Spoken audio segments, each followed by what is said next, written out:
যে তুমি অন্যায় করো। জি, নামাজ বাদ দিলে সরাসরি কাফের। আল্লাহ বলে নাই, রাসূল বলে নাই, কিছু না। দেখো, চলো, যাও, আমার যাও, যাও, যাও, যাও, যাও, আর বলার দরকার নাই।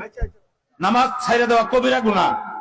ইচ্ছাকৃত নামাজ ত্যাগ করলে সে কাফের হয়ে যায়। বিশ্বাস করুন মুসলমান, নামাজ পড়বেন না, মুসলমান থাকতে পারবেন না। নামাজ যদি একেবারেই না পড়ে সে কাফের হয়ে যায়। একজন মুমিন আর কাফেরের মধ্যে যে অঙ্গীকার দিয়ে পার্থক্য, নামাজ যে নামাজ ত্যাগ করে সে কাফের হয়ে যায়। কেউ যদি ইচ্ছাকৃত সালাত ত্যাগ করে তাহলে সে কি কাফের হয়ে যায়। যে নামাজকে পরিপূর্ণভাবে ত্যাগ করে সে মুশরিক, সে কাফের।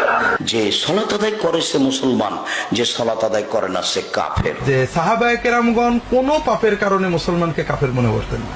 মুসলমান পাপ করতে পারে, কিন্তু নামাজ তরককারীকে তারা কাফের মনে করতেন। জেনে বুঝে ইচ্ছায় স্বেচ্ছায় সজ্ঞানে সালাত পড়ে না, এই দুই শ্রেণীর মানুষ কাফের, সরাসরি কাফের। কোন জায়গায় কোরআনের একটি আয়াত অথবা রাসূলুল্লাহ হাদিস দেখাতে পারবেন না যে বেনামাজি মুসলিম এই কথাটি আছে। বেনামাজিরা জানবে কি করে?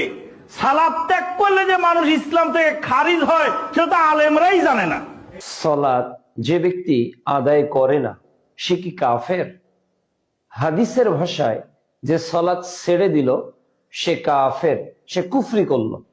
ইবনে মাজা প্রথম খণ্ড 1079 নম্বর হাদিস। অনুরূপ ভাবে ইবনে মাজার 1080 নম্বর হাদিস, যে সালাত ছেড়ে দিল সে কুফরি করল। কাজেই আমরা নিঃসন্দেহে বলতে পারি যে সালাত ছেড়ে দিল সে কাফের।